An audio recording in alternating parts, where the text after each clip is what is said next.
So today we're gonna go over color changes. It's pretty simple. You're just gonna need whatever you're working on that you wanna do the color change in and your new color that you wanna change to.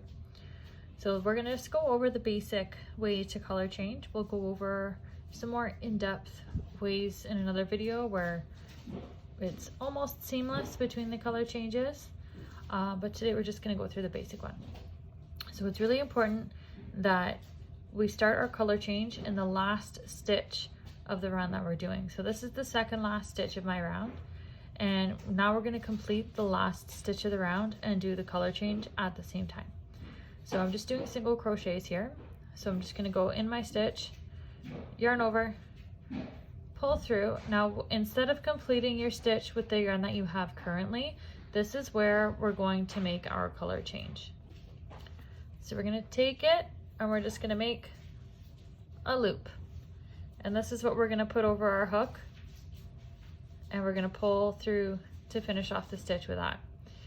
Now, you can choose to weave in your ends when you are done. I don't like doing that. So this is my little hack to avoid having to weave in a whole bunch of ends, especially if you have a lot of color changes. So we're gonna cut, or this yarn's easy to just kind of snap, your yarn that you are no longer using the color of. So the green is gone now. And now we're working with the blue. So we're gonna take these two ends and we're gonna give them both a little bit of a tug so it tightens up the stitch here. And we're gonna hold them along the top. So we're gonna go under the next stitch like normal, or whatever your next stitch in your pattern is. We're gonna keep pulling on these ends just a little bit just to make sure they stay snug. And then we're gonna lay them on top. So we're through our stitch here and we're just gonna lay them on top, these two ends here. Then we're gonna yarn over like normal, pull through, and we're gonna make sure that these ends are sandwiched between our hook and our working yarn. And this is what's gonna keep them in place. And then we yarn over and pull through and complete our stitch. And we're just gonna do this for maybe 3 or 4 stitches just to kind of lock these tails in place.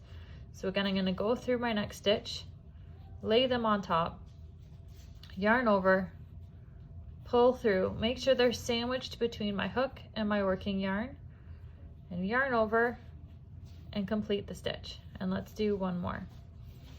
So we're gonna go into our stitch, lay them nice and flat on top, yarn over, pull through, yarn over, and pull through too. So now they're nice and sandwiched here. Sometimes they will pucker and come out between the stitches. That's totally fine. We're just gonna give a little tug on the tails just to pull them nice and flat and straight. And see, they're nice and hidden inside our stitches as well. You don't wanna pull it too tight because then it'll make your work bunch up and cinch together. So now to continue, all I do is tuck the tails down into the middle of my work here, and then simply just keep going with whatever your pattern calls for.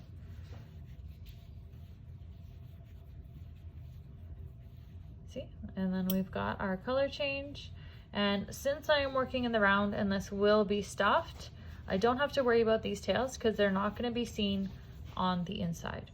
Now, if you're working something flat, that doesn't have an inside that will be stuffed or hidden, then you will need to weave in those ends. And you would just take your tapestry needle and weave them in and out between the stitches to kind of lock them in place and cut whatever tails that you end up having.